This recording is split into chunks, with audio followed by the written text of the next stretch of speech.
Welcome to Screaming Rebels Podcast, Episode 9. Welcome to the new year, people. We are starting this live show with Dictators. Dictators on Friday the 13th. I'm Jorge Guzman with Hector Gomez. How's everybody doing? We're going to go ahead and start this show. We're going to talk about 2011 had an interesting twist.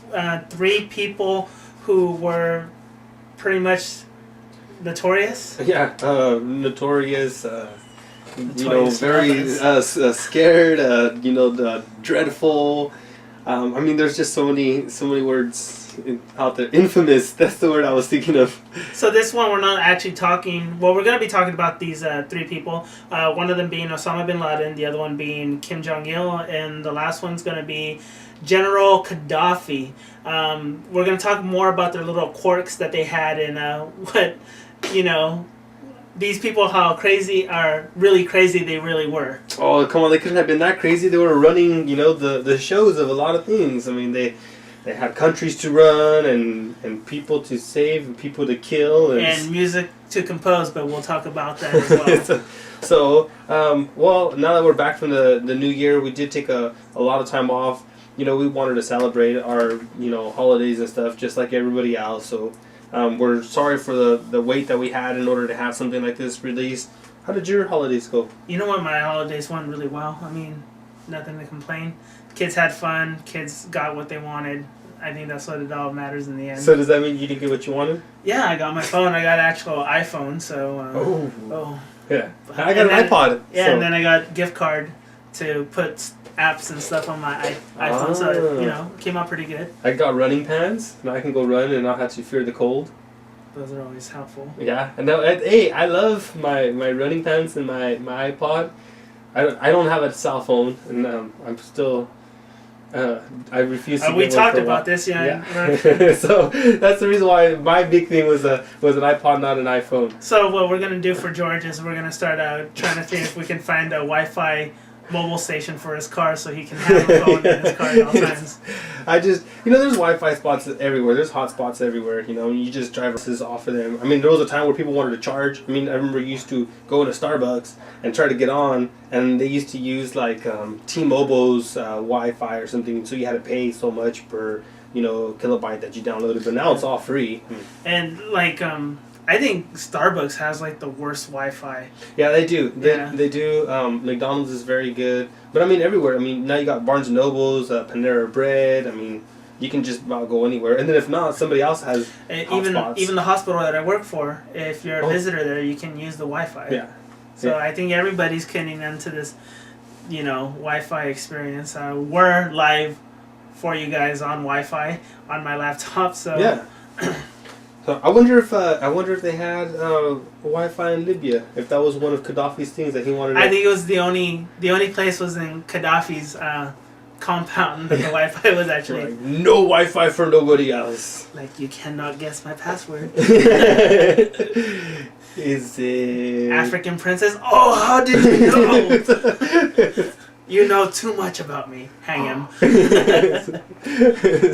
So, Gaddafi, one of the things that I liked about Gaddafi, that I found funny, is now there's a new phrase called getting Gaddafi. I don't know if you know about this. No. Okay, so when Gaddafi was captured by the rebel leaders, they dragged him out of a pipe, and for some reason, unbeknownst to me, why somebody would do this, the guy took out like a 14-inch bayonet and actually shoved it in Gaddafi's rectum before, so there's pictures of him bleeding through his pants and everything else. So the new joke is like somebody bends over or anything else, you just hit him in the butt and say Gaddafi.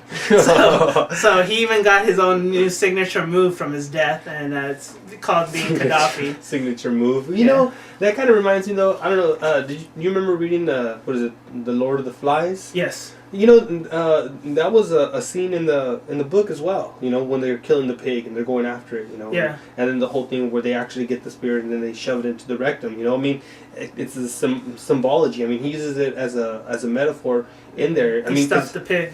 Well, it's yeah. That's another phrase, I guess. You know, stuff the pig, Gaddafi. You know, the same thing.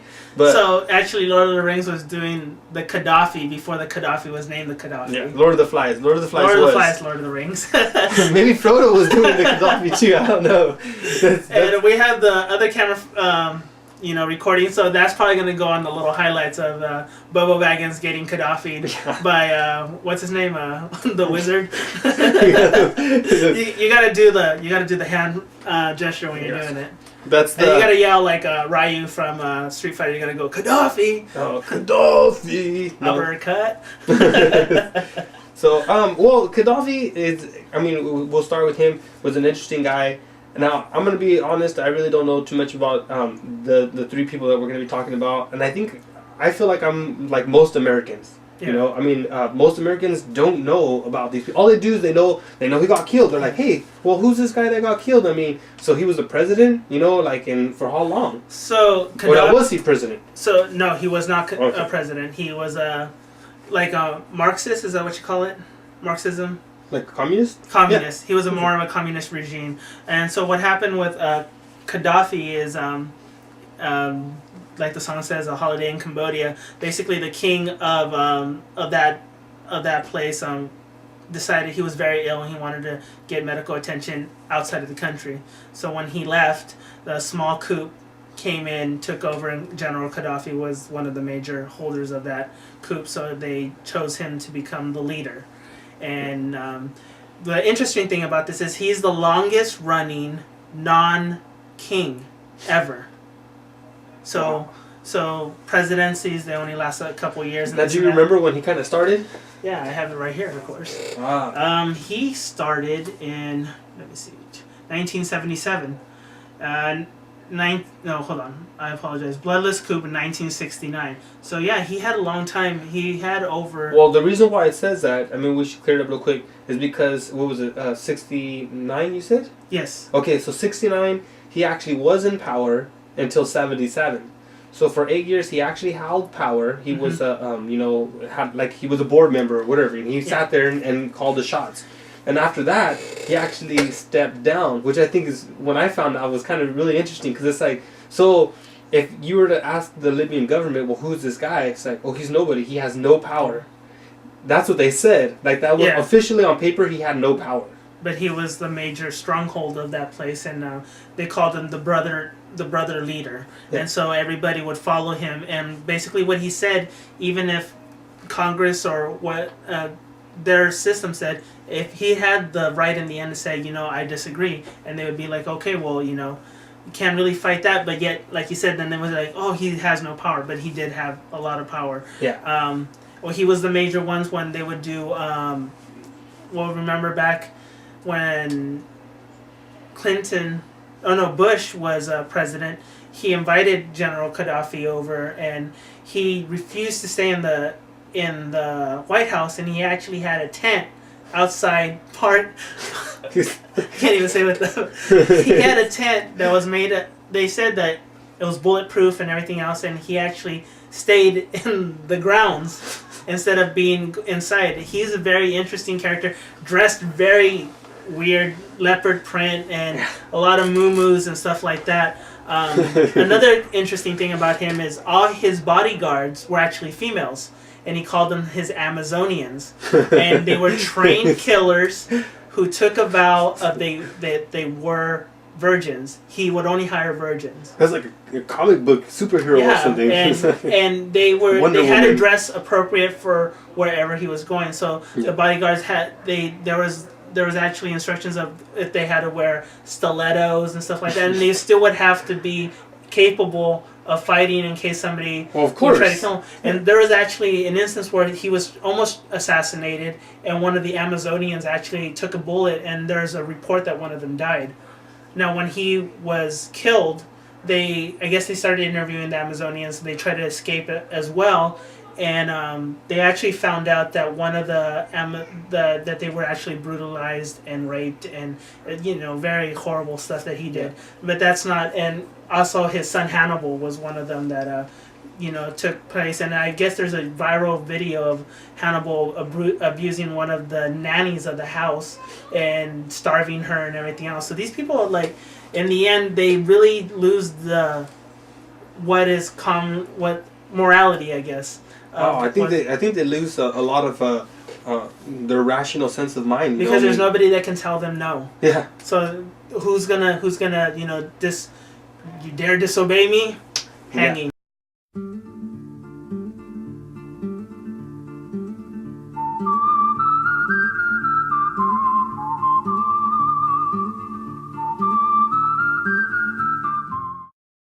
Or something, Yeah. I mean, this is taken to the extreme. Of course, those are children, but I mean, these are grown children, which is even worse. I mean, they have luxuries that we can't even imagine. Oh yeah. And the other interesting thing that I found about Gaddafi is he actually helped finance the Pan Am Bridgeway. Oh, I didn't know that. And it was the first bridge to ever not be where money was borrowed from any major countries. Yeah. He financed it himself. That's a huge accomplishment. And the other thing, like I was talking to you about, is interesting thing about Gaddafi is during I don't know if people know this, but at one time Afghanistan was taken over by the Soviet Union, and there was a big war, and Afghanistan had asked the Americans for help for them to take over back their country, and the government agreed, and the major person who was talking to the government and taking government money, our American money, to fund those wars was a person by the person we now know by Osama bin Laden. Oh. And he was actually talking to CIA agents and everything else for about 15 years before he decided to do the 9/11 attacks and that, and denounce Americans and everything else. He was actually one of our rebel alliances for the longest time. And General Gaddafi actually warned the United States about, keeping a friendship with Osama bin Laden, saying that later on he would betray us. And that's kind of interesting that he knew this, and yet we didn't do anything else, because at that time too we kind of denounced him because he was Muslim as well, Gaddafi, and he was giving large amounts of money to Farrakhan, which was our enemy at that time. Yeah. Well, and of course, I mean, you said like he's communist. And he was actually Gaddafi was actually the first person to ever put wanted dead or alive fugitive thing on Osama bin Laden, and I think he had about a $10 million bounty on him.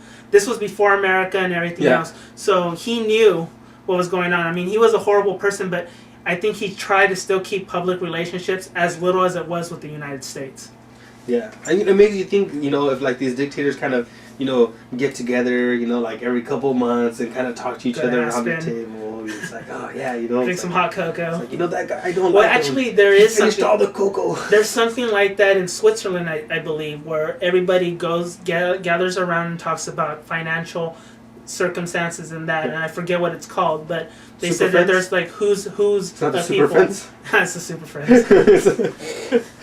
And and I think they have to actually buy in to being invited. I think they're saying something like Bill Clinton pays about $250,000 a year just to have a buy-in. And I guess this place in Switzerland doesn't have no phones, no nothing. You have to kind of travel up there. There's no suites or anything else, and so it's kind of fend for all for all the major people. Like they say that one moment you can be walking next to Bill Clinton, all of a sudden you're next to Bill Gates, all of a sudden you're next to the Queen of England. There's no boundaries. Yeah. Well, I mean that would make sense for these people to hold so much power, but that's what gets scary. I mean, that's what we're talking about with these dictators. I mean, they have so much power, and at a certain point it gets so scary. I mean, even with Osama bin Laden, even before the whole September 11th thing, I mean, like you said, like we knew that he was already a rebel, and and he was very wealthy, and he was our main guy to turn to when we needed things done in Afghanistan. Yeah. And there was even a movie about that. What was that one called?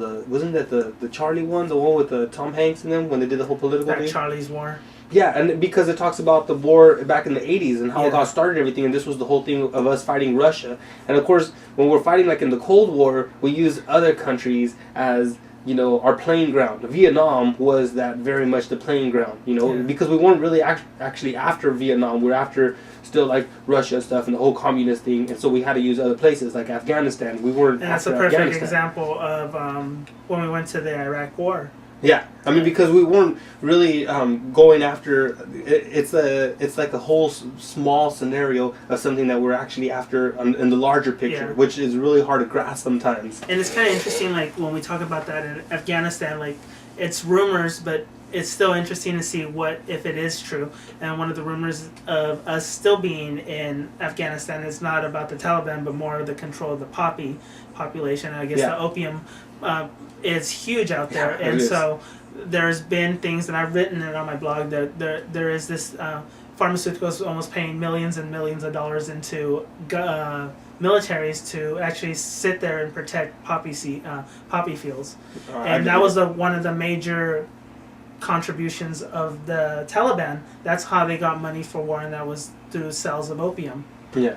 So, and it's just, war is an interesting thing, and there's, I guess, a lot of politics of war that we don't know, but like I've spoken before, there's with this day and age, there's a leak of everything, and so then we get to see what actually happens now. Before, when we were hidden and underneath, there's so many WikiLeaks and everything else, and stuff like that it's not even that's if you haven't gone to that website, it's called WikiLeaks.com, I believe, and it's interesting, and I didn't believe it existed for a long time. And then one day I came and I told Hector, "Hey man, have you seen this site?" He's like, "Well, yeah." I was like, "Well, I didn't know. I thought it was made up. Like it sounds really made up. It sounds like something that shouldn't exist." But it's WikiLeaks, and what it is you go to the website, and it has confidential information. Basically, someone in the government is finally pissed off or something, and they grab like all these files and they upload them on the internet. And because it's public playing ground, it's there, and it's WikiLeaks, and people, some of the stuff they put up, the government has been very upset about. But this is the stuff that you finally get that's uncut and unraw, so this way it's not all blacked out with the Sharpie. Yeah, all there is a date and a time, and then everything else is black line. Yeah, you don't find that, because that's always frustrating. It's like, well, I mean, they're like, "Oh, you want the documents? Well, here you go." And it's like, I just have a date. I don't know what else is going on here. Oh, it's confidential. I'm sorry, you don't have that access. They did a lot of that stuff with the.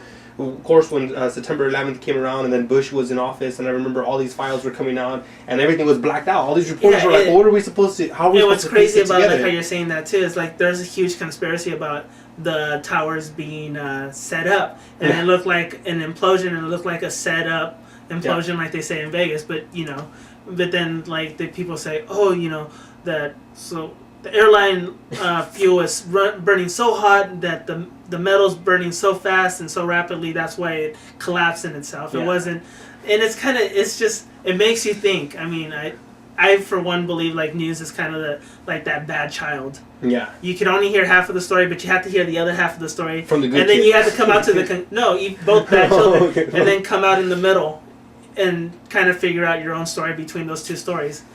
And I hate fucking news because it's so one-sided. If I want to hear about what's really going on, I have to listen to Fox News, and then I have to listen to CNN. It's like I have to listen to the Democratic side, then I have to hear the Republican side, and I have to kind of come to my own conclusion of what's going on. And they're both kind of nut jobs, but and that definitely happened with the whole Osama bin Laden thing. One of the things that we've been talking about that we think is fascinating, though, and that we wanted to talk about is because any person that holds power like that, where it just seems limitless, they start to develop, it seems like, these weird eccentricities. And I know you were telling me about, because I'm thinking, well, did bin Laden have any? But you mentioned one earlier to me. You said he collected cars. Oh, he collected not just any cars. He collected American muscle cars. And not Hot Wheels. We're talking about real full-size cars. He hated Americans, but he was a hardcore enthusiastic for American muscle cars. So about how many did he have? And I think they said about 50 cars he had that were original, He must have had more than Jay Leno. He just, goes right in the whip out in the desert. I wonder if he was like, hey Jay, guess what I just bought? Guess what I got? Yeah, and he's like, Shelby Mustang 69, what do you know about this? I know, he's like, oh, bastard. Yeah, I'm gonna top you. Doesn't this American muscle car sound great? They do. They sound fantastic. Yeah. You know? And what people also don't know is he's one of how would I say it? His father was like a contractor and was buildings and stuff like that. Yeah. And so he's actually when he was born back in those days, he was worth about $1 billion. Man, So he was a very, very wealthy guy. Everybody sees him hiding in caves and everything else, and they're like, "This freaking bastard really is." It was like he's a bum. He's not a bum. No. He was actually worth a lot of money. And another weird thing is he actually fathered 50 children. Oh, I did not know that Yeah, either. he Man, had- there's 50 Bin Ladens around there. And I remember there was an article, and there's actually some of his children that exiled, or is it called exile when they leave the country? Well, exile is when they kick you out of your country. Oh, not exiled, but asked for immunity. Oh, okay. And actually, some of them live here in the States, and Yeah. some of them are lawyers and everything Oh, else. well, I knew that about just his family in general. Like, Yeah. because they're so wealthy. Like, you're right. Like, I mean, they. And like, a lot of them never had real connections with him. Yeah, because when this all started coming out, I mean, it did come out of the news where people were upset and were like, "Well, we should get his family," and the family was like, "Hey, wait, lay off Yeah, us! yeah. Like, we got a crazy kid." So like, I'm a financer for a certain Merc or whatever. Yeah. You know, they're just because my third cousin twice removed is like, off and his then that's rocker. basically what his kids are. He had these kids, and then okay.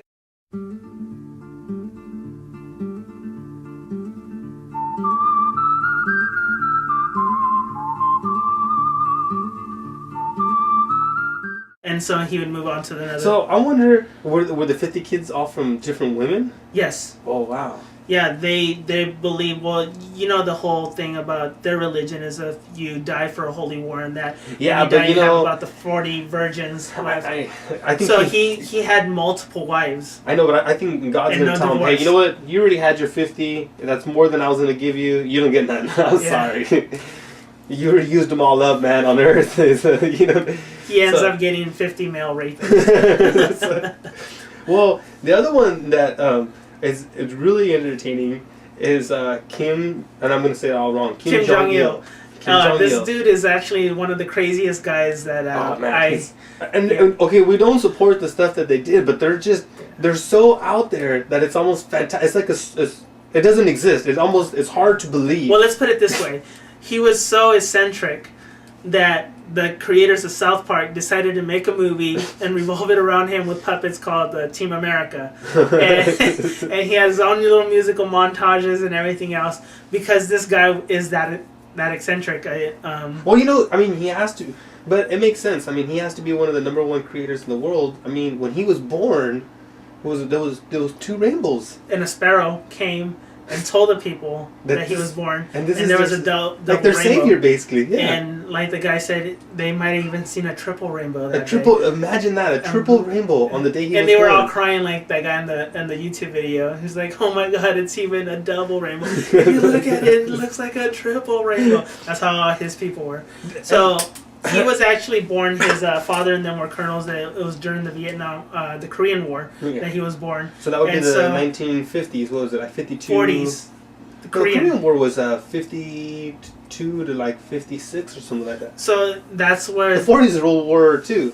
So that's where the confusion of how old he is because nobody really knows.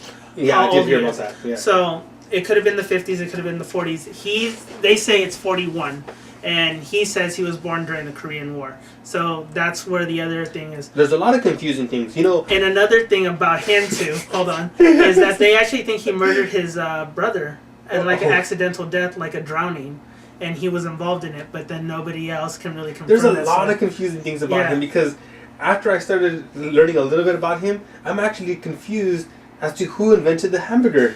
I think he invented the hamburger because that's what he said. He invented He the said hamburger. he invented the hamburger, Yeah. and I almost believe him.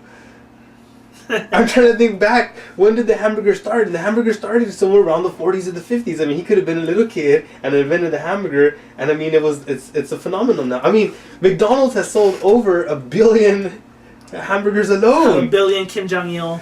style hamburgers. And he does not get the credit. McDonald's should have Kim Jong-il's picture inside every single one of their franchises. It should be there so people can understand. With his thick ass glasses, just squinting away. And then people would be like, "Who's that? That's not Ronald." No. Hey, that's our founder. Yeah, there you If go. it wasn't for him, we wouldn't have hamburgers. That's right. You'd be eating And tacos. another burritos. interesting thing is he never actually urinated or defecated because that's a human, thing, and he was not human because of the sparrow and the double rainbows. did he have pipes in his stomach? And then I don't know. Another interesting thing is he thought he would be revived and he would be usefulness, and he would actually get pints of children's blood to transfer. Like I'm assuming that it had to be his blood type, which is because that would kill him right I think away. it's double rainbow positive. So they had to get these children with double rainbow positive to go ahead and he could probably accept all the blood types. and he had a cognac flavor. I think he has a taste for cognacs, and he spent about $150,000 a year on cognac alone. Which is really sad because his country was starving for a very long time because he refused to accept any help when and then of course because of the whole communist thing and stuff. But yet he would be able to sing that song "Past the Cavassier" by Busta Rhymes. Yeah, and so it was really difficult because since he did not want to do any kind of trading with any of the other major countries. No, but what are you talking about? He was doing that thing with the rabbits, remember? He was going to feed the whole country with the rabbits. Yeah, he had an idea. This guy was a genius. Because rabbits, breed. It's genius. The rabbits breed so quickly. And he was trying to actually breed like king-size rabbits, like large. Really, like the size of dogs. Yeah. And that was his plan, was to feed the country. He'd go down to the candy aisle and he's like, Reese's Pieces, king size Reese's Pieces, anything. So let's do these giant rabbits, and it'll save the famine from these people. People had died. I think there was a comparison of they were showing children that were 5-year-old children here and 5-year-old children over there, and their stunt growth and everything else was just because of the famine. But like the 5-year-old. Our 5-year-old looked like it was like a 10-year-old compared to the other one, which is sad. But his rabbit thing, I think if we would have given it a couple more years. See, it's not genetics. It can also be part of nutrition. Yeah, malnutrition. Extremely malnutrition. It can, and it does. Malnutrition or even stress itself can stunt a person's growth. There's a lot of different factors. So do you assume that's what happened to like Danny DeVito and Joe Pesci? You think it was famine or stress? Well, I think it was stress. Just look at these. No, it can't be famine for Danny DeVito.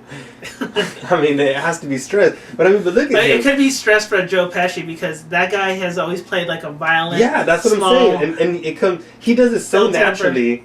It's true. Yeah, it's true. That guy has got to be pissed off. Like Martin Scorsese's writing something, and then all of a sudden he hears him yelling at his assistant, stabbing him in the eye, and it's like, oh, I got to put this in Goodfellas. Yeah.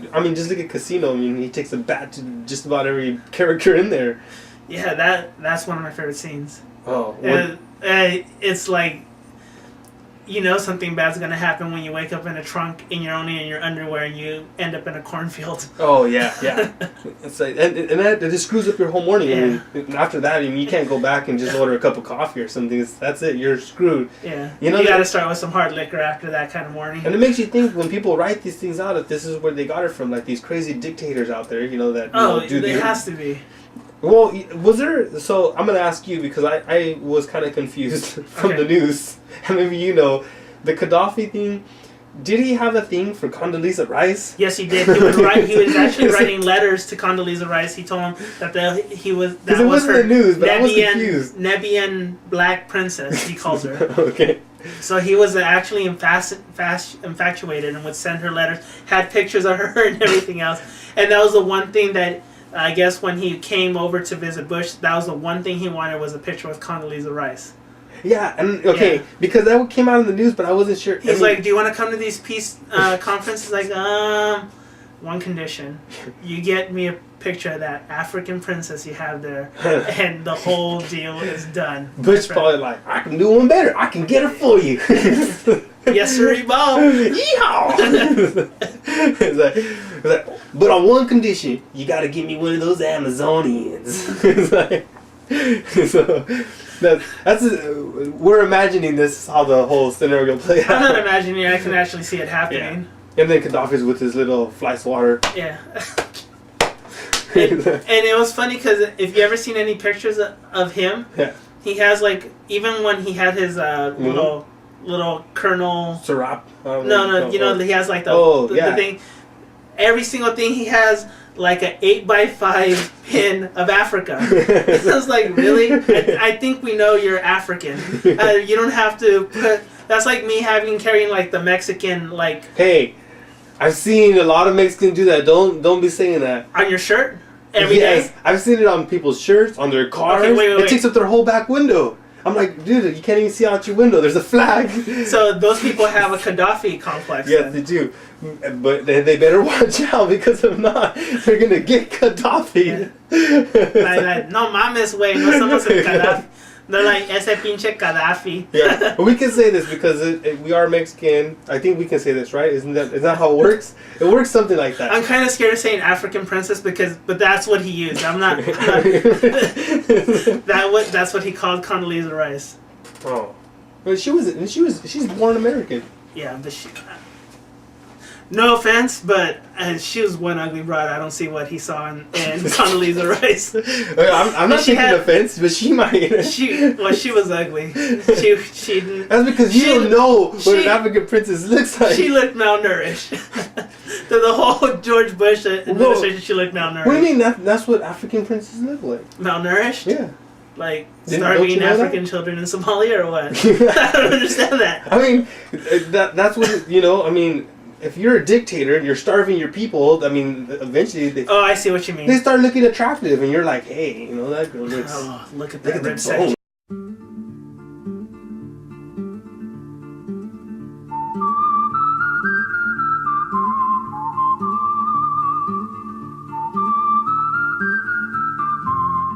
That's some rib sections. Oh yeah. Look at that spine. so you can imagine that. I mean, to be a dictator, you really have to be eccentric. Yeah, no, that has to be one of the qualifications. You can't just be a dictator. They're like, I have to be so eccentric that if they ever decide to make a movie about me, automatically the person who's gonna play me is gonna get an Academy Award. Oh yeah, definitely. And actually, they should make some movies out of these people. Kim Jong-il, now, was it him or Gaddafi that was the huge Elvis Presley fan? I think it's Kim Jong-il. Okay. Because for some reason I feel like I want to say Gaddafi now, but I think it was Kim Jong-il was a huge Elvis Presley fan. Like, he really loved the king. I mean, he just, I mean, if he was a karaoke, that's what he would want to sing. I could see Kim Jong-il in a karaoke bar, and then somebody making fun of him and then getting killed. Oh, yeah. Why? I see or him being the only person in the karaoke bar. You nothing but the hand it would be awesome. He also loved Godzilla movies. Yes, and he actually got a... Okay, hold on. North Korea, so he actually got a South Korean director, kidnapped him, brought him over there, and forced him to make a Godzilla movie for him. I guess it would be his version of Godzilla. Well, I can't remember. Which I believe was called Kim Jong Godzilla. I could be wrong about that. Yeah, it had a picture of his face. Yeah. It was a Godzilla with big square glasses. It probably was like a Bush or something was Mothra. Yeah. What did you say? No, well, you mean, I think, and I can't remember the exact article, but it's something like, I think he was trying to say that his was the original Godzilla or something like that. I can believe that. I think that's what he was trying. I think he was saying that he was because he saw Godzilla the day that he was born. He saw the sparrow, the double rainbows, and Godzilla came and said, "Make me." Yeah, I think I mean, well, that part I don't know. That might be, but I think he did. I think Godzilla carried him. So I mean, he definitely was very interesting. I mean, he felt like he created a lot of things. Like the hamburger. That one still kind of gets me, And he also, he composed music, over 40... Oh, that's right. He was a composer. He was composer, and he I'd be interested to hear what it sounds like. I don't think honestly, I think his music would sound boring. if I heard it. I'm guessing. Yeah, because I'm assuming it's anybody who's a hardcore Elvis Presley fan. I'm gonna say it's gonna be. No, I don't think. I think it's just like when you're that eccentric. I think when your music comes out, I don't think it comes out the same. It's not like David Lynch, which David Lynch does have a new album out now, which sounds very creepy. I think. Yeah. So if you ever wanna not sleep at night and decide to put it on your iPod or iPhone and listen to it at night, you will be just deeply disturbed. Yeah, you can go to his website and check out the first track, his the clown song. Yeah, which already terrifies me because I'm already terrified of clowns. So. You know, and I was thinking, it's the clown song. I just thought it was going to be just like a humorous song, and it sounds really, really good until the person starts singing, and it's the clown that's singing, and he's like. I hope there's not a music video because I don't think I'd be able to watch that. Well, as David Lynch, he probably already made one. He probably made the video before the song. Well, interesting thing about David Lynch, though, he has his own website, and you have to actually pay into it to see anything that he's doing now. And I think he has like a comic. No, part of the website, not all the website. Okay. Yeah, part of it because I go to his website. Because you have to entice the people that want to buy. No, I've seen it. Well, that's because he does a lot of he still shoots a lot of film and stuff and makes his videos, and of course he wants. I mean. How do you end up getting like revenue for some of that stuff to continue doing it? I mean, it makes a lot of sense, and he doesn't ask for a lot. I think it's a. So I wonder how many David Lynch fans there is out there. He's making revenue. Yeah, he is. I wonder how. I mean, that's. He's an interesting guy. Yeah. Just like Kim Jong Il. Yeah, but can you imagine him as a dictator? What if David Lynch was a dictator? And then, like at a certain point, he's like, everybody has to have the hair of Eraserhead. It's like everybody. It's like, but I'm bald. Off with your head. It's like we're killing you. There's no point in having you. Shave his hair down to his throat. So I don't know. I think it would. I think a lot of people would be very interesting as dictators. I think you wouldn't really know what to do at that point. You know. Here's another interesting thing though about Kim Jong Il. Did you see the videotape of these people throwing themselves, crying, like it hurt them to see him die? I didn't, but I know you talk about that every once. I mean, he was like, I don't know if it was. And then what's funny is then they brought up pictures, I guess, that were secretly snuck into the States, because what people don't know is like no American press, nothing is allowed in South Korea. Yeah. Same thing with when Gaddafi was in power. South or North Korea? I think it's. You didn't write that down. I can't believe that's like. How could you not have like? He has notes. He always has about 10 pages of notes every time we do this. And you would think that would be one of the main things. North Korean. North Korea. Well, they also don't allow them to have YouTube, because in YouTube you can get a whole bunch of things. And you know what? I'm pretty sure with all these three dictators, they probably didn't allow it. Well, except Osama bin Laden, he was not a dictator. He wasn't. No. But he was a very influential person in that area, and it's going to be in history. And people might not want to say that, but he's going to be one of the influential ones. He's one of the reasons that we're in Afghanistan right now. He's one of the reasons that the unfortunate things of 9/11. Yeah, last year was a very crazy year, and that's why we're talking about it, because I mean you had all these things. You had Kim Kardashian getting married and divorced, and Justin Bieber cut his hair, and like Gaddafi, when he was killed, I guess they let his family mourn him, and Kim Jong Il would they made a whole celebration and double rainbows and sparrows and everything. Wait, they can't make a double rainbow. Well, he did have magical powers, so maybe it was released when he died. That was another thing he said. He had magical powers. He was able to predict things, and he was also the one that was controlling the weather. So when they would have a news thing, they'll be like, today's weather report, Kim Jong Il. Like, I'm predicting light showers. And if I'm wrong, you all die. He should have predicted the weather so they could grow some crops and some better food out there, instead of the way. And he should have used his magical powers to make those dog-sized rabbits into like cow-sized rabbits. Oh yeah, and this is they would have rabbit burgers. And what was I gonna say? I fell off track. About what? About Kim Jong Il? Was it? I don't know. Well, you were talking about how they blocked out all the media and everything in North Korea. Yeah, in North Korea they blocked it out, and even in with Gaddafi and them too, they didn't allow outside. It was illegal to speak English.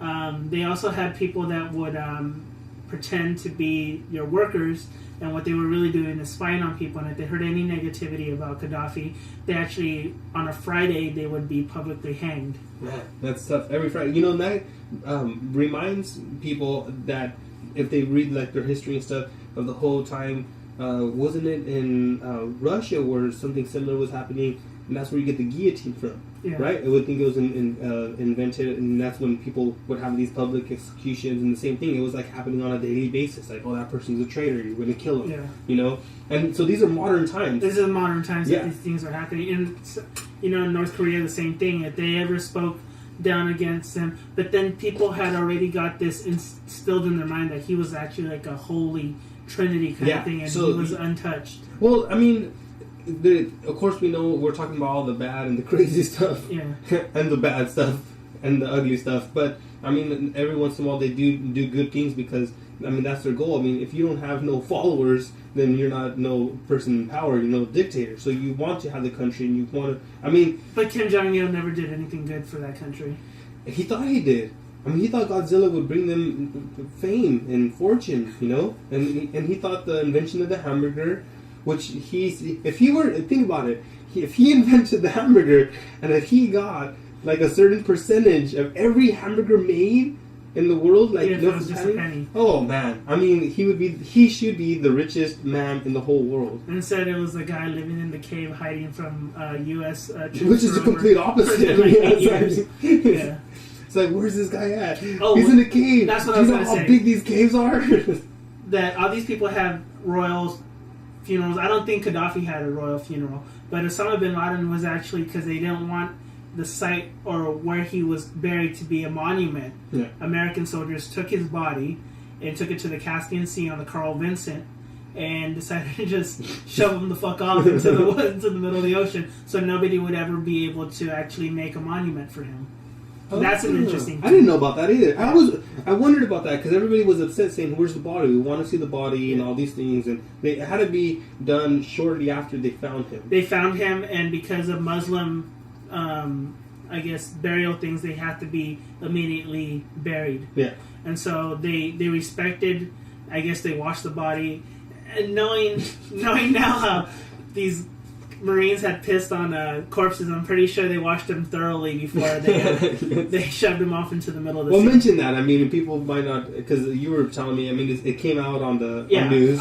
There is these guys, Marines, I don't remember what camp they were from. If you want more information, you could go to my blog, Tattooed Republican at blog.com. But basically, these 4 Marines are the people that do high or long range snipering, and they killed these 3 Taliban rebels.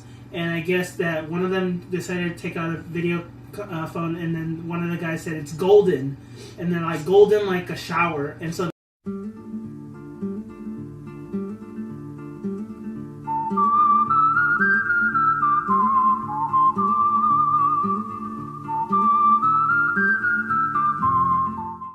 Their penises and started urinating on the bodies, and so now they're getting, I guess 2 of them already got questioned. They're retrieving the other one because he's still on duty. The other ones were back in the States. And for people that don't know that, it's illegal and frowned upon to do this, and there's a thing called war crimes, and this is one of the war crimes that is part of the Geneva Code. So they're going to have to go through Geneva and everything else and get prosecuted for desecrating a body of war. Well, see, what people don't understand is that's an American entertainment celebrity thing. I mean, R. Kelly did it to one of his fans, and I mean, what's really the problem with that? It wasn't an underage girl. Oh, that's what the problem was. I mean, they should tell the Marines, hey, you're going into a different country. We know in America, people just like to pee on people. But... And here's the thing that, like, how you're saying that, and we think it's humorous, is that everybody's scared. Oh, what is Afghanistan going to do? What is the Middle Eastern countries going to do about this? Yeah. Oh my God, what did we do? But yet these people would capture our soldiers, go on Al Jazeera, and behead them in front of millions of people. Yeah. So in one part, I'm totally against what they did. and I think it's disgraceful and not done in proper manner. I mean, as much as I'm, making a joke out of it, I was being very sarcastic. No, I know. But I think if also, like, if you're, because I've had talked to some of these people that, do the whole snipering, like, long distance and everything. I mean, it messes with you. Yeah. No matter and that's, what. like, one of the things that I talked about. These people are basically... They're trained to kill. And that's it. Yeah, so at some point... And then once they're done, they'll be like, okay, we release you back to society. That doesn't work that way. Yeah, so when they... them doing this, something starts to happen where things get tweaked anyways inside your head. Abu Ghraib's a great example of that, where these people that are just normal people like you and me decided to end up torturing Taliban, raping them, sodomizing them. And there's even rumors that some of these people got killed. Yeah. And there's pictures and everything else, and everybody's thumbs up and everything else. They could have Gaddafi'd the guy. They probably did Gaddafi him, but then like, what do we call it? I'm like, oh, we don't know yet. We just have to wait to see. And then when Gaddafi got Gaddafi, like, that's the word, Gaddafi. They're like, we're stuffing the pig. No, we're Gaddafi. Gaddafi, TM. It's already trademarked. But he's the inventor of the Gaddafi. It's Gaddafi. Even after he dies, he's still creating things. It sounds so right to name it that. Muammar. Is that his name? His first name is Muammar? That's probably what he said. It's probably what he said when he got Gaddafi. He's like, Muammar. He has a really long name. Yeah, I have it right here. Oh, okay. It's like a... You have the privilege. I was mentioning because I saw... It's Muammar Mohammed Abu Minyard Gaddafi, also known as Muammar Gaddafi or Colonel Gaddafi, also known... I'm just kidding about the third part. Because on Letterman, I know he does the whole top 10, every night, and there's always a joke. And he did this actually the beginning of last year, so this was even before this happened with Gaddafi, but it was back in February where he makes a joke of the top 10 mispronunciations of Gaddafi's name. Yeah. Which was hilarious. Which when I was looking for them, I was like, how do you spell Gaddafi? And me too. You just put like 3 words. 3 words, and there's like 4 different ways of spelling it. I was like, which one's the right one? I gotta go with Wiki.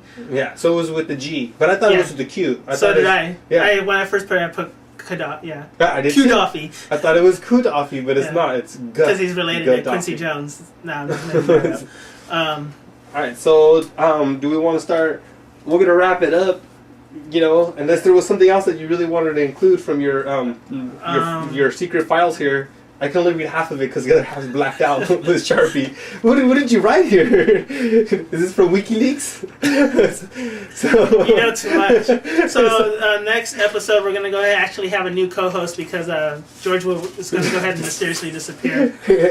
On next Friday. Yeah. We'd like to thank everybody. Welcome to our new season. Is it a new season? No, it's not a new season. Welcome to the new year, new episodes. We have a lot of great things coming, and we have a lot of great things planned. We can't say all of it yet because we're still in the works of getting the plans, but we want to get new equipment, and we're going to try to bring in new people, so this way it can keep fun and interesting. We're hoping, that if we continue with this, we're having a lot of fun with it, that people will also enjoy it. We talked about some of our favorite podcasts, and, for me,